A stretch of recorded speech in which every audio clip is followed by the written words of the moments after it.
we would, of course, love to be able to go see this movie, much like we did the Erica 7 movie, and bring a review back to you guys right away, like within this month. Its viewings are around the United States. We were actually planning on it.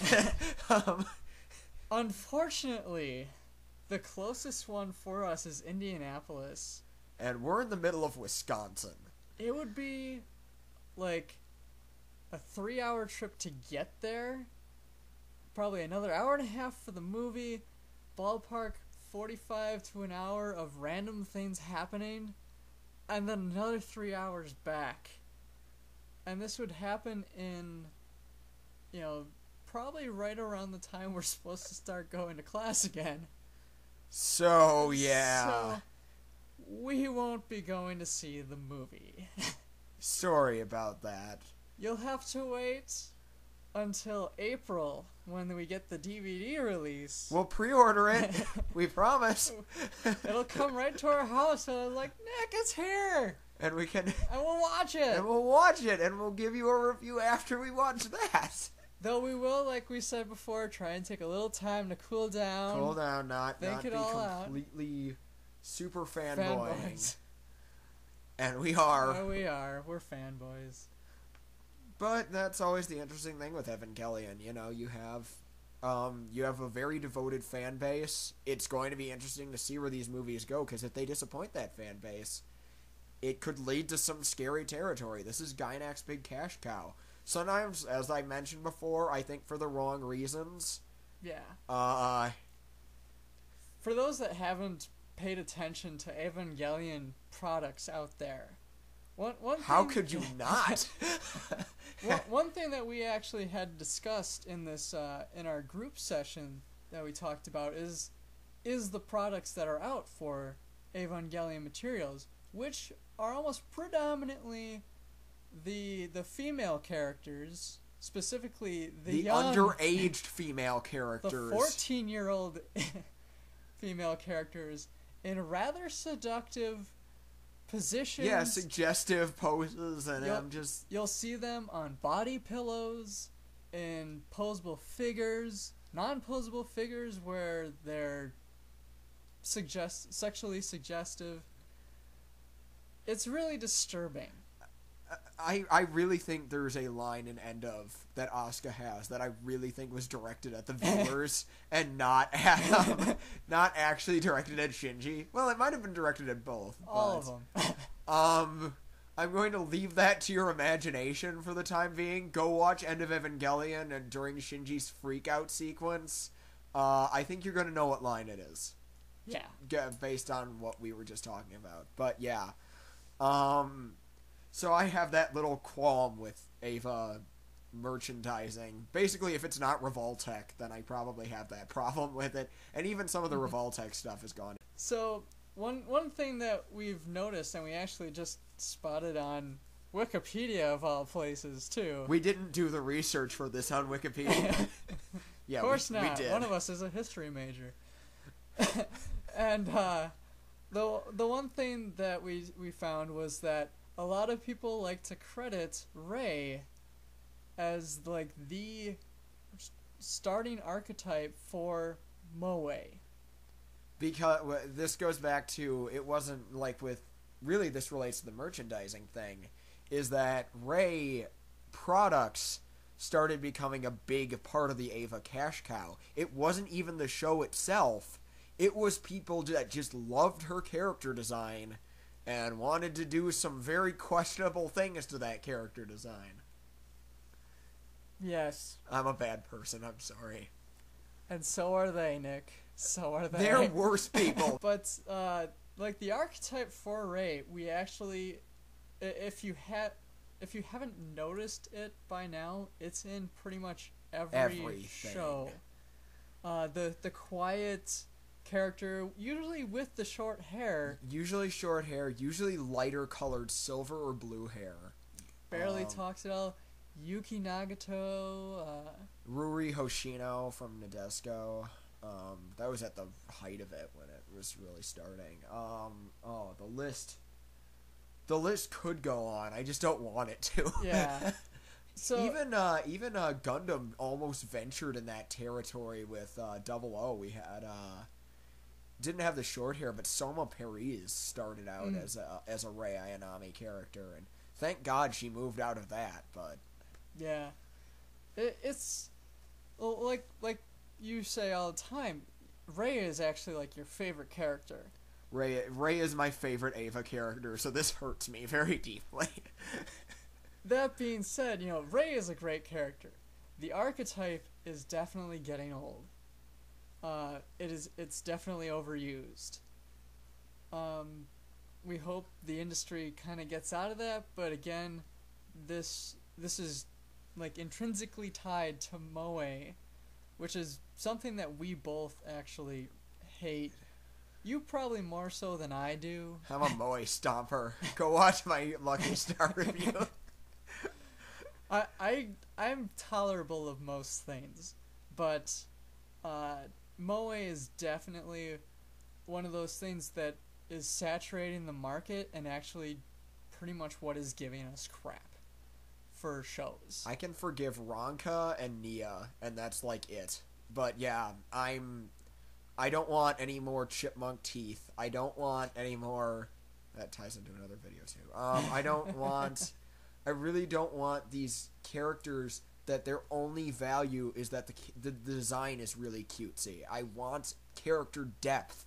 And that's what Rei has that none of these characters have, is that she has character depth. Yeah. Anger. It's just... And moe also probably led to the part of the bill getting the youth ordinance bill that is plaguing Japan right now. We're going to have an episode about the youth ordinance bill in the future. We'll talk about that because it's important. It's really important, and probably not a lot of people in the United States know about it. But it's going to affect us. It definitely and is. We can't do much about it, which sucks.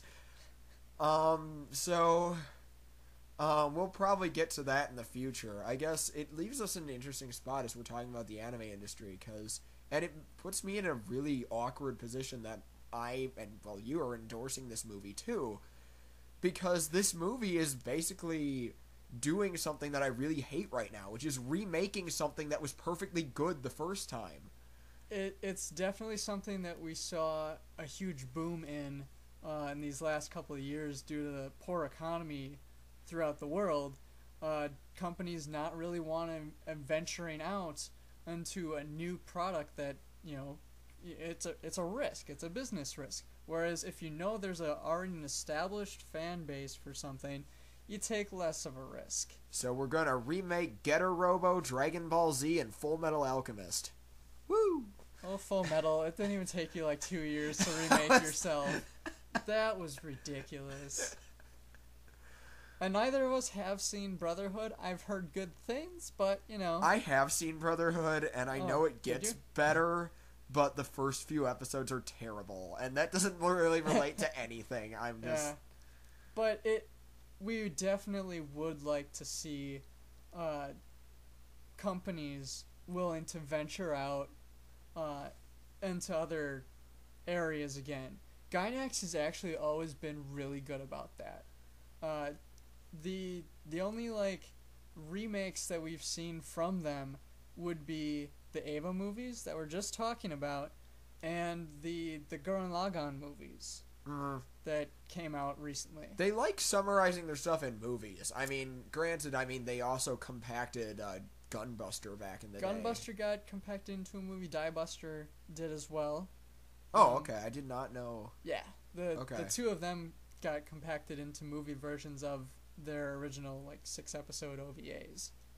Which, honestly, I kind of consider that a separate thing. Okay. Because there's remaking... And there's compacting. And there's compacting a series. You see that in Gundam and whatnot. So, like I said, Gainax has always been at the forefront of bringing us new things that completely blow our mind. If you haven't, go see Gurren Lagann. You'll know what I'm talking about. If you haven't already, why? Yeah. What's wrong with you? What is wrong with you? Go watch that right now. YouTube, right? Product placement. YouTube, yeah. I'm pretty sure Bandai or either that or Manga Entertainment has Gurren Lagann up there on YouTube actually right now. So go on to YouTube, go watch it, and enjoy it. So I highly recommend that. You'll even see some of the EVA characters in there. They make cameos. You'll see some Gunbuster and Diebuster characters too. Hey, it's gonna be great. You can get everything we just talked about. So I guess in summary, we're gonna bring it back into EVA. Yes. Wow, editing in this is gonna suck. I feel so bad for you. We randomed this thing up. It's Horrible. fine. I think the thing is, people watch this to hear what we have to say for some reason. I guess that for sure. Why? But bringing us back into EVA, do we recommend the rebuilds? Yes. Yes, we do. Resoundingly. Especially, and this is not to say that they should replace the original at all, because the originals are classics, and if you haven't seen them and you consider yourself an anime fan, I honestly think it's your duty to go out and watch it. You don't have to enjoy it, but just give it a watch. It's one of those just important parts about our otaku culture. But at the same time, I have to say that these movies are interesting for me. I think it's safe to say they're interesting for Arcemise. Oh, yes. This could be taking the show in a different direction, maybe a more sensical direction. If anything, I wouldn't mind if the symbolism was made a little bit more sense, or if they actually fully explored what they were going at rather than leaving it up for self-interpretation. This is not to downgrade the idea of, thinking for yourself for a little bit, but I feel comfortable knowing that the director knows what he's talking about, for that matter. Yeah. If nothing else, it should be fun to watch, I think. So, movie 1 is definitely getting our recommendation, and we're going to continue to chomp at the bit for movie 2. At least in the interim, we'll have Unicorn Part 3 to look forward to. So, yes. Yep, so check out, as always, check out Arcemise over at DeviantArt.com, also on YouTube as well for AMVs and whatnot.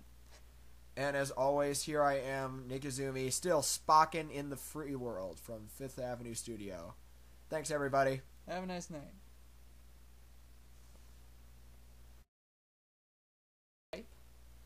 The Ray character type, yeah. Sure, we could just go in a quick tangent. I know. I'm guessing we might move some of these last segments around. That's the magic of editing. Yes. That no one will hear me saying this.